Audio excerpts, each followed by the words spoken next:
Salut David, Salut, salut. comment Bon ben, vas-tu? c'est ma première fois ici. Hein, c'est la première fois que je fais quoi, c'est quoi, une vidéo directe, une story Instagram, c'est ça? Oh là là, une vidéo directe, une story, là on est mal barré, là déjà Ouais, alors c'est les comment ça termes sont s'appelle là? mélangés. C'est un Instagram live. Ah ok, ok, bah, ok, bah vidéo directe, bon. Oui, ça marchait, ça marchait. Et tu, alors, après ça fait des vidéos YouTube et tout, hein, ça sort de l'écosystème Instagram, incroyable. Ouais, ouais, ouais, Euh, faut que je fasse gaffe à ce que je dis alors. voilà, non, t'inquiète pas, non, on est là. Au contraire, Hein. T'inquiète pas. l'objectif c'est de papoter tranquillement justement. Toi, David, t'es économiste, t'es même maître de conférence en économie à l'université d'Angers. Mhm. Et il y a quelques semaines, je t'ai vu faire sur Twitter un assez long fil où tu essayais d'examiner un peu les différents scénarios pour répondre à la crise économique qui pourrait venir après le coronavirus. Et je pense que c'est quelque chose qui inquiète un peu tout le monde, quoi, le Mhm. fait de se dire bon, on se rend bien compte là que les économies sont pas à l'arrêt, mais disons notoirement ralenties en France et puis dans tous les pays d'Europe. On se dit tous qu'après la crise sanitaire du coronavirus, ça va sans doute être compliqué, mais j'ai l'impression que tout le monde patauge un peu dans la semoule et qu'on a un peu du mal à aller au-delà. Donc, je suis très content qu'on puisse parler de ça avec toi, avec un économiste. Mhm. Déjà, quand on dit, la première question que je voulais te poser, c'est quand on dit après la crise sanitaire, il va y avoir une crise économique. Euh, on a raison de dire ça? C'est une certitude? C'est une probabilité? C'est quoi une crise économique? Comment ça va se traduire pour les citoyens? Alors, en fait, on est déjà dans une crise économique de fait, puisque une crise économique, en général, on la mesure par une baisse de la production. Et en Ouais. ce moment, comme tout n'est pas arrêté, mais beaucoup de choses sont arrêtées, de fait, il y a une baisse du PIB, hein, du produit intérieur brut, donc de la production de richesse. Et donc, on considère que c'est une crise. Mais alors, évidemment, c'est une crise un peu particulière parce que elle vient pas, on va dire, enfin, a priori, en tout cas, elle vient d'un problème extérieur et d'une décision gouvernementale qui est de confiner, hein, pour des bonnes raisons, bien sûr. Mais du Mhm. coup, plein d'entreprises ferment la porte. Alors, on pourrait penser, on met l'économie sous cloche et 2 mois plus tard, on déconfine et tout va revenir comme avant. Sauf que, Ouais. en fait, C'est c'est un pas peu ce qui va se l'impression, passer. parce que c'est un peu Et ouais, l'impression ouais. qu'on a là, hein. Oui, Ouais. mais c'est pas ce qui se passe pour deux raisons. D'accord. D'abord parce que tout va pas forcément revenir comme avant, puisque on sait, on a compris que le déconfinement se ferait par étapes et que le virus sera pas terminé et qu'il faudra attendre un vaccin dont on ne sait pas quand est-ce qu'il va arriver. L'épidémie va pas se terminer parce qu'on va déconfiner. Mais il y a une autre raison, c'est qu'en fait tout n'est pas complètement sous cloche. En fait, les entreprises, prenez l'exemple d'une entreprise PME classique, elle vend, je sais pas, des fleurs. Hein, en ce moment, c'est la saison. Pour eux, Ok. c'est le haut de la saison. Hein, c'est le printemps, c'est le moment où on a envie de s'offrir des fleurs. Et là, ils ont un loyer à payer, ils ont des charges financières à payer. Et donc, en fait, eux, leurs revenus sont zéro, mais leurs charges ne sont pas totalement zéro. Alors, il y a le mécanisme de chômage partiel qui fait que Ouais. les salaires sont pris en charge par l'État, mais on paye toujours un loyer, par exemple. Or, ce loyer, on peut pas le payer puisqu'on n'a pas de revenus. Donc, ça veut dire que la situation financière des fleuristes, eh bien, elle va être dégradée au moment de la reprise. Mais elle va être doublement dégradée parce qu'en plus, sur l'année, hein, ils font pas le même chiffre d'affaires tous les mois et il va leur manquer les mois les plus importants, c'est-à-dire les mois en ce moment. Et puis même, il n'est pas sûr que pour la fête des mères, tout le monde sauve des fleurs. Hein. Donc, en fait, le fleuriste, il va doublement perdre. Et ça, c'est un exemple. Mais prenez le cas du restaurateur.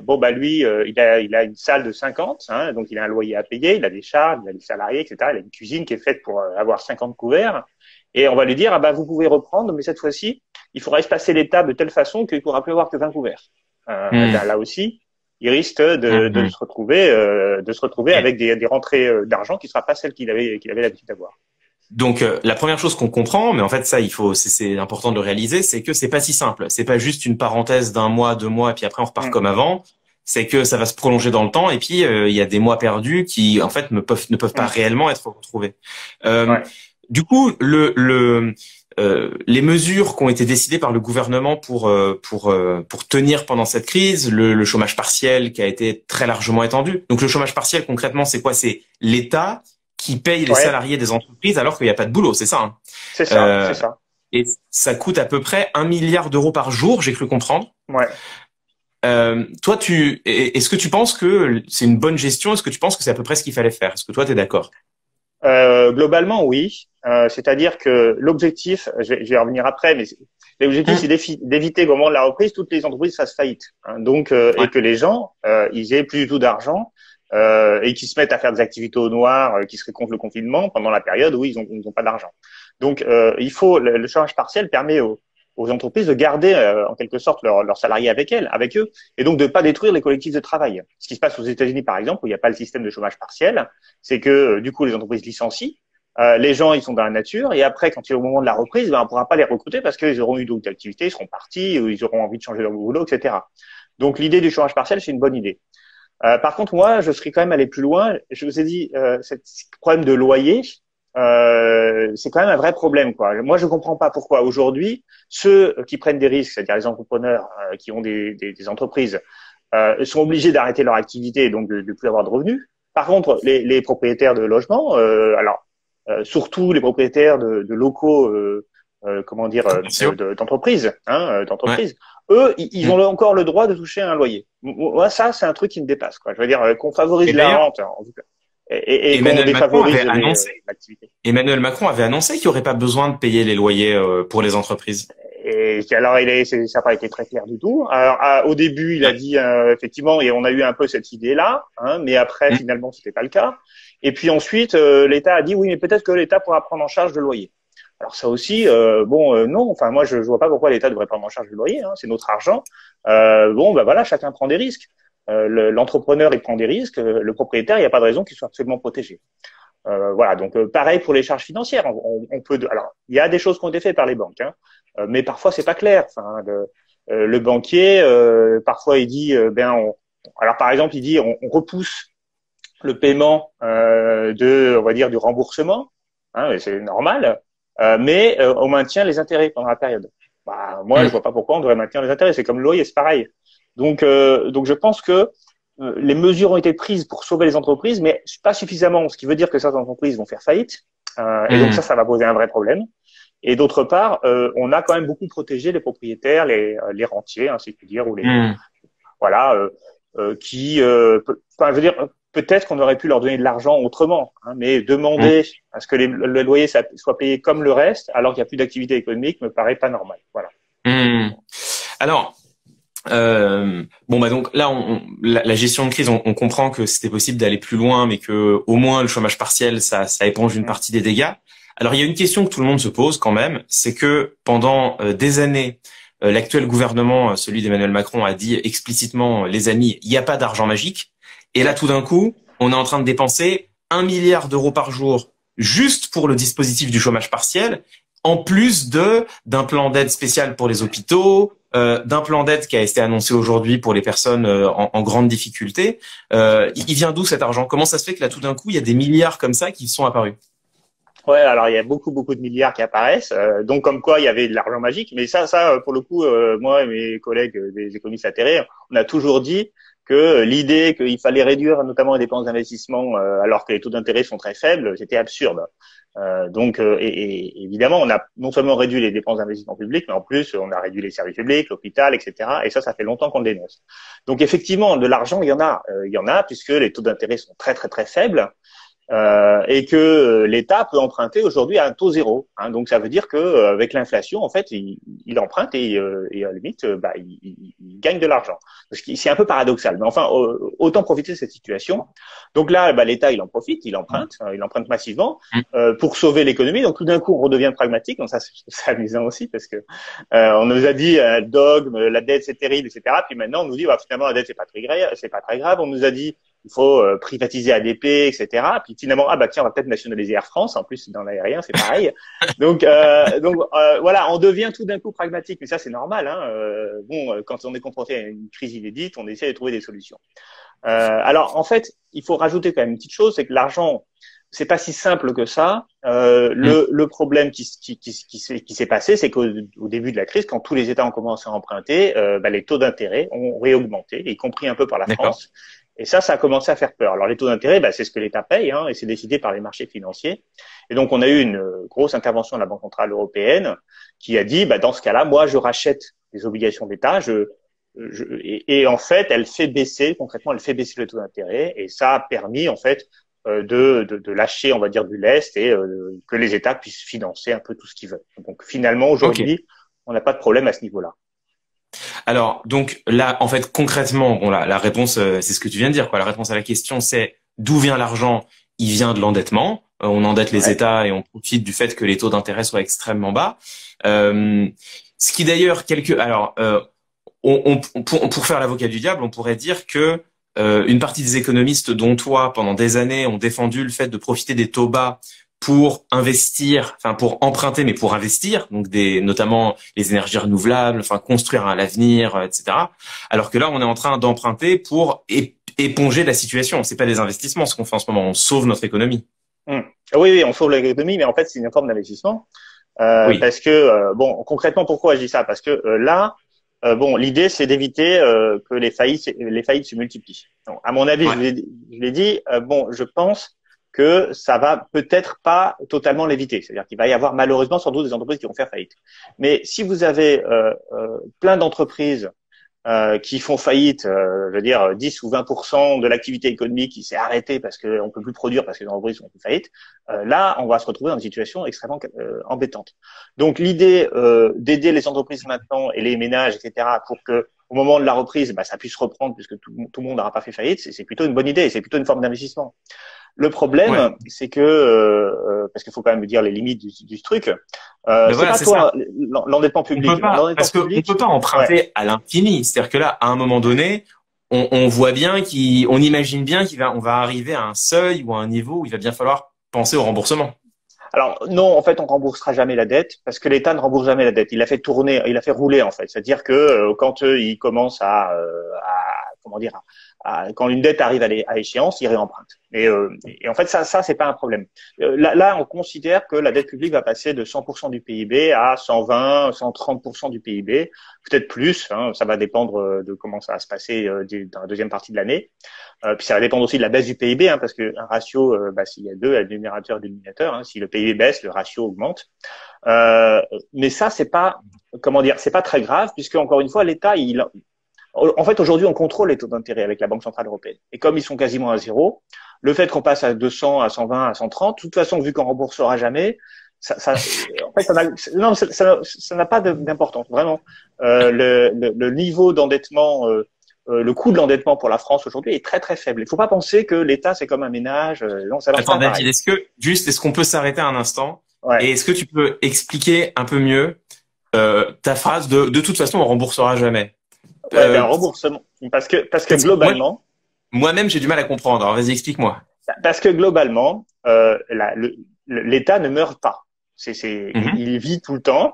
Et donc, en fait, quand la dette arrive à échéance, quand il a emprunté sur 10 ans, sur 20 ans, par exemple, eh bien, il rembourse la somme, mais il réemprunte la même somme. Et en fait, il fait rouler la dette comme ça, indéfiniment. Et en fait, ce qui fait baisser la dette publique, c'est pas le remboursement. Ce qui fait baisser la dette publique, c'est l'augmentation du PIB, la croissance économique.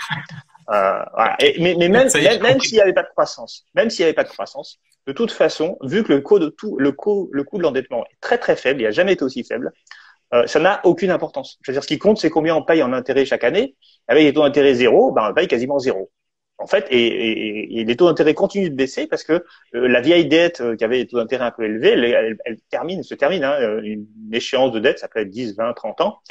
Donc là, il y a des dettes qui arrivent à échéance, qui avaient des taux d'intérêt importants, puis on réemprunte à des taux d'intérêt nuls. Et comme la Banque centrale, elle décide des taux d'intérêt, puisque comme je dis, elle emprunte, de fait, il n'y a pas de souci par rapport à ça. Non, mais ok, je comprends. C'est-à-dire que le problème, c'est que si un jour les taux d'intérêt commencent à remonter, tiens, regarde, on demandera à la Banque centrale de les faire baisser. Maintenant, ça marche comme ça. Ça marchait pas comme ça il y a 10 ans. Mais maintenant, c'est ce qui se passe. C'est ce qui s'est passé pour l'Italie. L'Italie a vu ses taux d'augmenter. La BCE a dit, voilà, je mets autant d'argent qu'il faut sauver l'euro. Alors ça, c'est un peu amusant parce que l'euro est une monnaie qui marche pas très bien. Et du coup, on est obligé d'inventer des trucs pour la faire marcher. Et ça marche pas mal, en fait. David, c'est très bien parce que moi en macroéconomie, j'ai des notions qui sont assez faibles. Donc là, je peux jouer très facilement le rôle de naïf. Il y a bien une limite au système, c'est-à-dire que si la Banque centrale a pu faire baisser les taux d'intérêt pour l'Italie, c'est parce que l'Italie, à l'échelle du PIB européen, c'est pas énorme. Mais on est d'accord que si la dette explose dans tous les pays d'Europe et que on a des dettes qui commencent à faire 150, 200, pourquoi pas 250% des PIB, et que tout d'un coup les taux d'intérêt remontent un peu.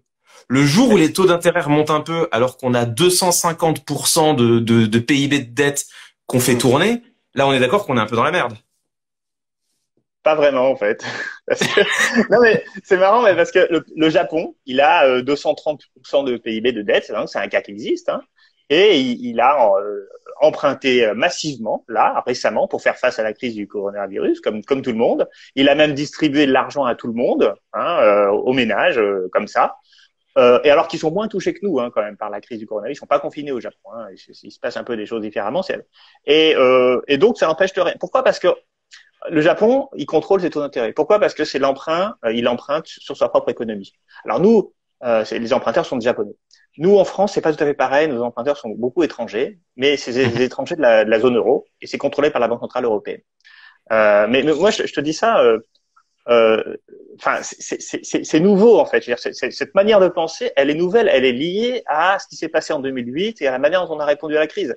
Il y a 15 ans, ce que j'aurais dit, ça aurait paru être complètement aberrant, fou, hein, comme si la Banque centrale pouvait contrôler les taux d'intérêt. Non, non, non, c'était pas possible, c'était contraire aux règles, etc. Puis maintenant, bah, c'est ce qui se passe. Alors du coup, ça nous ouvre des portes. C'est pour ça qu'on les utilise. Mais peut-être qu'il faut revenir sur quand même, parce que j'ai quand même une crainte. Qui n'est pas celle de la dette publique. Parce que, comme je te dis, la dette publique, il n'y a pas de problème. Le problème, la crainte que j'ai, c'est le système bancaire. Parce que concrètement, une banque, ça fonctionne en prêtant de l'argent. Hein, ça recueille les dépôts des ménages et puis ça prête de l'argent après aux entreprises en particulier.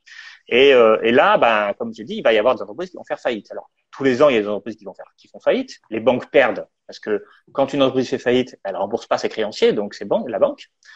C'est d'ailleurs ça le rôle de la banque, c'est-à-dire faire attention à qui on prête pour éviter de perdre de l'argent.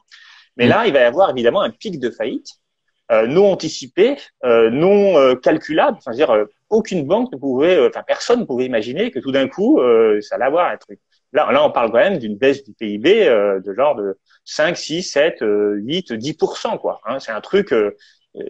La crise 2009, c'est une baisse du PIB de 3% en France. Hein, là, on est sur 9, 10, et encore, on ne sait pas concrètement jusqu'où ça peut monter, hein, parce qu'il y a tous les tours opérateurs, les transports. Enfin, il y a énormément de secteurs qui sont très très durement touchés aujourd'hui.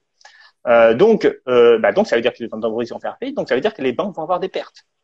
Et le problème d'une banque, c'est qu'elle passe son temps à prendre les dépôts des ménages, et puis reprêter cet argent.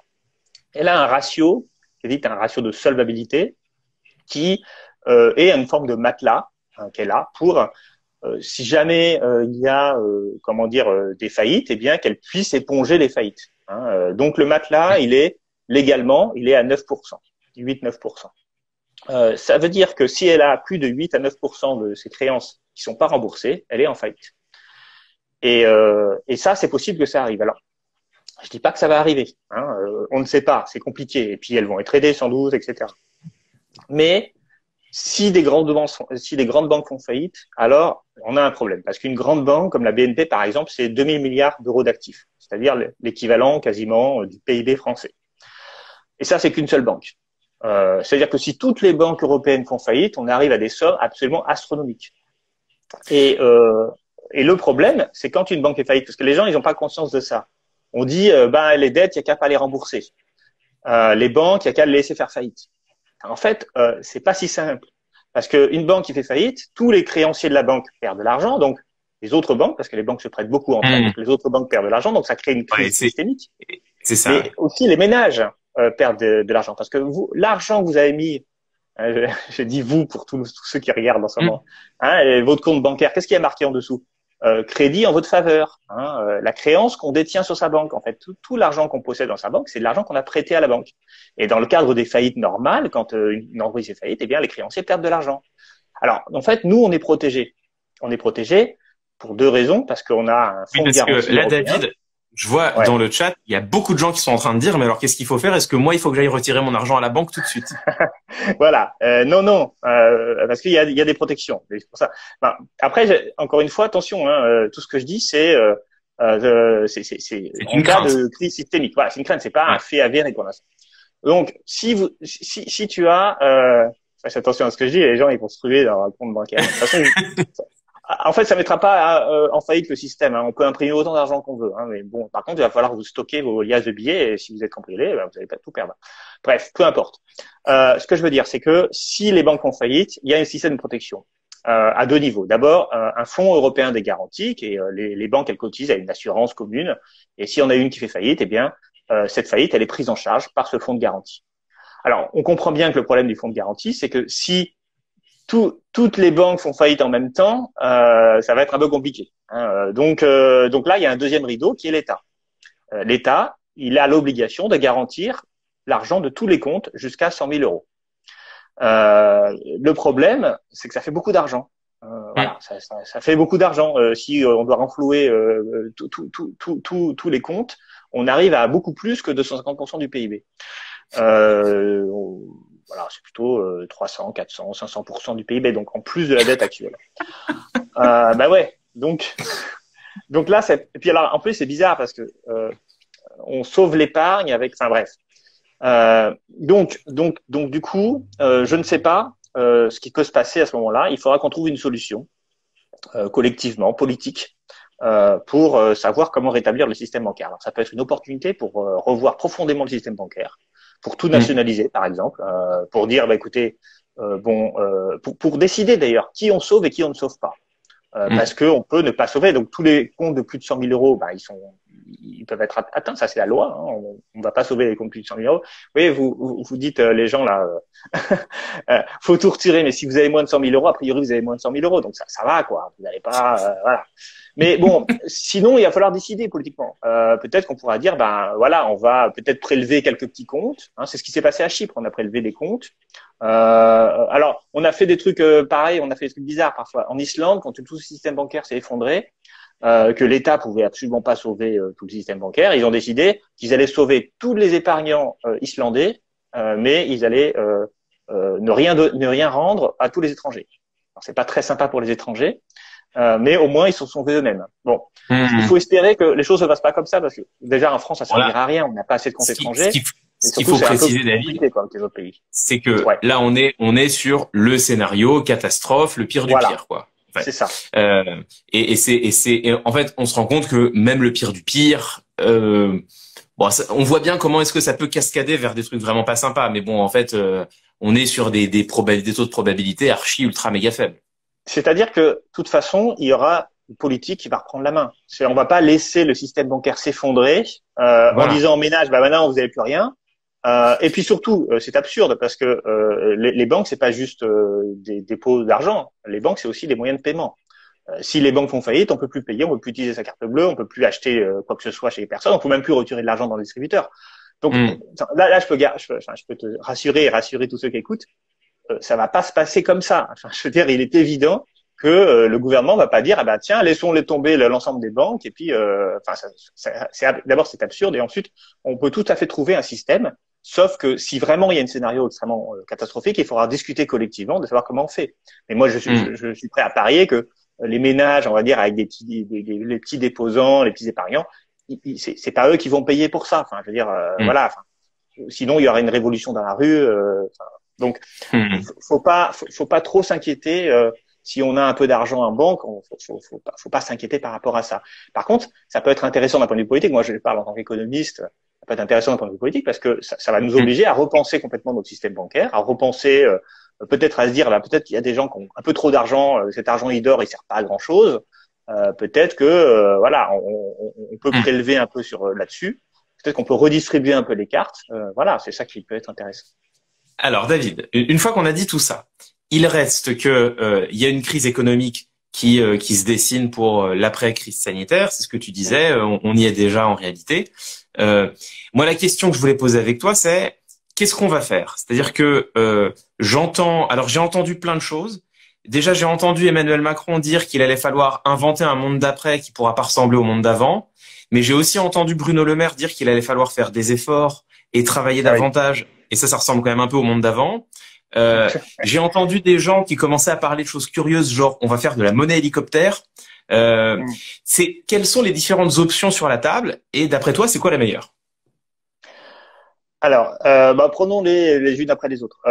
L'austérité, je crois que c'est absurde et je crois que même Bruno Le Maire, quand il le dit, il y croit pas. Il y croit pas lui-même. Alors pourquoi il y croit pas et pourquoi il dit ça surtout? D'abord, pourquoi on n'y croit pas? Parce que en fait, on sait depuis la Grèce, et le FMI il l'a dit plein de fois, il y a plein de papiers de recherche d'économistes très sérieux qui ont dit ça ne marche pas parce que en fait, quand on fait une cure d'austérité, on a tendance à faire baisser le PIB plus fortement qu'on ne fait baisser le déficit. Ça veut dire que le ratio dette sur PIB, il augmente, puisque le PIB augmente plus vite qu'on ne réduit le déficit. Donc au final, on a un État qui est de moins en moins solvable. Alors la question est, bon, on sait ça, pourquoi est-ce que Bruno Le Maire le dit? Alors en fait, il le dit parce que il veut que les taux d'intérêt, c'est mon interprétation personnelle, hein, je suis pas dans la tête de Bruno Le Maire, j'espère d'ailleurs ne jamais y être, mais il veut simplement rassurer les marchés financiers pour que les taux d'intérêt restent bas. Parce que j'ai dit, la Banque centrale contrôle les taux d'intérêt, mais jusqu'à un certain point, hein, voilà, ce serait dommage de dire à ceux à qui on emprunte aujourd'hui, bah, rassurez-vous, on remboursera pas demain, quoi. Parce que si on dit ça, bah, on est complètement idiot. Les gens disent, ah, bah, dans ce cas-là, moi, je vous prête pas, ou alors je vous prête à des taux d'intérêt plus importants. Et donc, bah, du coup, on paye des milliards pour rien du tout. Donc, évidemment, moi, j'ai envie de dire, je serais ministre de l'économie, je dirais, bien sûr, il y aura une cure d'austérité très sûre, très forte. Comme ça, vous allez voir, on va tout rembourser et prêtez-nous, rassurez-vous, la signature de la France, elle est parfaite, quoi. Donc moi, je vois plutôt les choses comme ça. De toute façon, on sait bien que ce gouvernement, il navigue un peu à vue. Hmm. Concrètement, il sait pas ce qu'il va faire la semaine prochaine sur les masques. Bon, ben, il pense qu'il va pas savoir ce qu'il va faire quand la crise sera finie. Il sait même pas quand est-ce qu'elle sera finie. Donc voilà. Et puis l'austérité, d'un point de vue économique, c'est une absurdité. Donc ils vont pas le faire. Enfin, je sais qu'ils l'ont fait en 2008, mais la situation en 2008 était un peu différente. Hmm. Et puis l'austérité en France n'a pas été une austérité aussi forte que ce qu'a connu la Grèce, par exemple. Mais là, dans les circonstances actuelles, ça me paraît absurde. Ok. Alors, deuxième chose, la monnaie hélicoptère, c'est ça? Ouais. Alors c'est quoi ce truc-là? Parce que là tout le monde a Bon, l'impression que ça va être Casa del Papel et on va faire pleuvoir des pluies de ouais. billets partout. Alors, c'est marrant d'ailleurs parce que si t'en parles, Casa de Papel, ils disent une bêtise. Ils disent qu'on a donné plein d'argent aux banques. En fait, on a prêté l'argent aux banques. Hein, à la fin, parce que j'ai vu la série, hein, à la fin, il arrive à la convaincre en montrant les coupures de presse. Regardez des 200, 300 milliards qu'on donne aux banques. Non, c'était des prêts à court terme. Et la Banque centrale n'a pas donné de l'argent. Voilà, mais bref, c'est important de le dire parce que les gens comprennent pas. En fait, ici, il s'agit vraiment de donner de l'argent, pas un prêt, de la part de la Banque centrale. Alors, à tout le monde, alors tout le monde, ça peut dire plein de choses. Ça peut vouloir dire l'État, ça peut vouloir dire les entreprises, ça peut vouloir dire les ménages. Euh, bon, moi, je pense que la Banque centrale donne de l'argent à l'État. Je pense que c'est bien. C'est bien parce que l'État, il va pas garder cet argent pour lui. Il va ensuite le redistribuer à travers un vote parlementaire qui va décider qui a quoi et selon quels critères. Par contre, je pense que de donner à la Banque centrale le pouvoir de décider à qui elle donne de l'argent, c'est-à-dire de donner de l'argent à tout le monde, aux entreprises, je pense que ça me pose un problème démocratique. La démocratie, enfin la question économique doit être gérée par le Parlement souverainement et accorder à la Banque centrale le droit de verser de l'argent comme elle le veut, à qui elle veut, avec des critères qui sont les siens. Moi, je suis pas d'accord. D'autant plus que derrière cette idée de donner de l'argent pour relancer l'économie, il y a aussi l'idée qu'on va favoriser le secteur marchand, c'est-à-dire le secteur qui est ce qu'on peut acheter avec de l'argent. Mais l'économie, ce n'est pas que le secteur marchand. Je veux dire, aujourd'hui, on applaudit les soignants à 20 heures tous les jours, c'est le secteur non marchand. Tous les services publics, c'est du non marchand. Et moi, j'aimerais qu'on pense aussi à ce secteur-là. Et ça veut dire donner de l'argent à l'État et non pas donner de l'argent aux ménages ou aux entreprises. Donc, si on donne de l'argent à l'État, donc moi, la monnaie hélicoptère, en fait, la monnaie hélicoptère, le concept, il vient d'un ultra-libéral qui s'appelle Milton Friedman, qui a parlé lui-même de l'hélicoptère money. Et il disait, voilà, qu'est-ce qui se passe si on balance de l'argent à tout le monde? Ben, moi, je pense que les gens, ils vont utiliser cet argent pour acheter des trucs qui leur font plaisir, mais ça sera pas forcément de l'argent bien utilisé. Je préfère que la Banque centrale finance directement les États, que les États, via leur Parlement, discutent, délibèrent pour savoir qu'est-ce qu'ils font de cet argent. Si cet argent, on le redistribue aux ménages pour relancer la consommation, très bien. Mais s'il y a un peu de cet argent qui va aussi aux hôpitaux, aux infirmiers, moi, je pense que c'est pas mal non plus. C'est pas pareil que donner de l'argent directement aux ménages par la Banque centrale. Donc, voilà, pour ces raisons, je suis contre la monnaie hélicoptère. Et alors du coup, dernière question, ce scénario de la Banque centrale européenne qui donnerait directement de l'argent aux États, c'est possible, enfin c'est probable, c'est un scénario, on pourrait y arriver ou ça paraît compliqué politiquement? Politiquement, c'est impossible. Désolé. Alors, c'est impossible dans dans l'état actuel des traités. Pourquoi? Parce que la Banque centrale n'a simplement pas le droit de donner de l'argent aux États, même de le prêter aux États. C'est-à-dire qu'aujourd'hui, je dis, elle rachète des obligations publiques, donc des emprunts d'État, mais elle le fait via les marchés financiers. C'est-à-dire qu'en fait, elle donne de l'argent aux banques en contrepartie enfin, elle achète aux banques les titres publics. Là, il s'agirait non pas de prêter de l'argent, mais de donner de l'argent. Et ça, c'est rigoureusement interdit par les traités. Donc, il faudrait changer les traités européens, ce qui est évidemment pas une mince affaire, d'autant plus que les pays entre eux sont pas d'accord sur cette question-là. Et en particulier, ils sont pas d'accord parce que quand on parle de gestion de la dette publique ou autre, eh bien, on a des pays qui sont plus créanciers, des pays qui sont plus débiteurs. Et donc, ils n'ont pas les mêmes intérêts, selon qu'ils sont créanciers, c'est-à-dire qu'ils possèdent la dette des autres, ou ils sont débiteurs et ils doivent de l'argent aux autres. Eh bien, ils n'ont pas la même intérêt. Et donc, bien sûr, on a compris que l'Allemagne, les Pays-Bas, etc., ou l'Autriche, sont des pays créanciers et que l'Italie, l'Espagne, la France sont des pays débiteurs. Et donc, il est normal que les pays débiteurs disent donnez-nous de l'argent. Il est logique aussi, malheureusement, que les pays créanciers disent non, non, non, pas trop. Donc, on a ce souci, ce blocage institutionnel qui fait que ça va sans doute pas se passer. Si on résume. Je termine juste un mot, pardon, je suis un peu long, mais ça peut se passer. Ça peut se passer parce que on a déjà eu des choses impossibles qui sont passées. Et par exemple, ce qu'on appelle le quantitative easing, c'est-à-dire le fait que les banques centrales rachètent des obligations publiques, des emprunts d'État, ça c'était considéré comme interdit par les traités en 2008. Et puis, finalement, on l'a fait. Et parce que on a une autorité centrale de la Banque centrale qui, en fait, est contrôlée par personne. Et parfois, elle fait des choses illégales. Alors, on a eu là des Allemands qui ont dit mais c'est illégal, ils n'ont pas le droit de faire ça.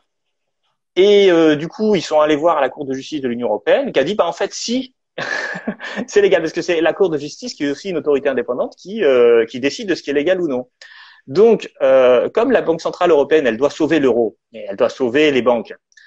Si elle décide que la seule façon de sauver l'euro et les banques, c'est dans son mandat, c'est de prêter directement aux États, et même de donner de l'argent directement aux États, ça va être compliqué pour l'Allemagne de dire non.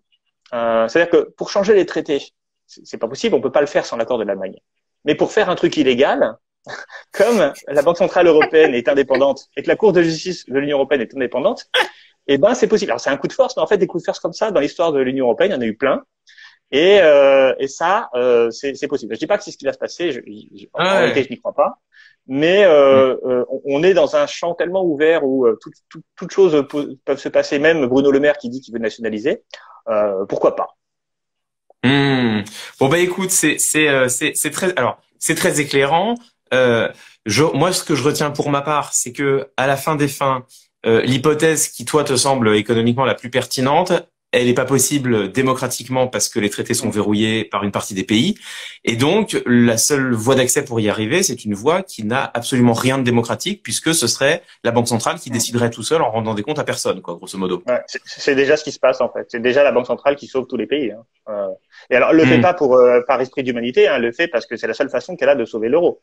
Donc voilà, enfin, on a, comme je l'ai dit tout à l'heure, on a une monnaie qui fonctionne pas bien.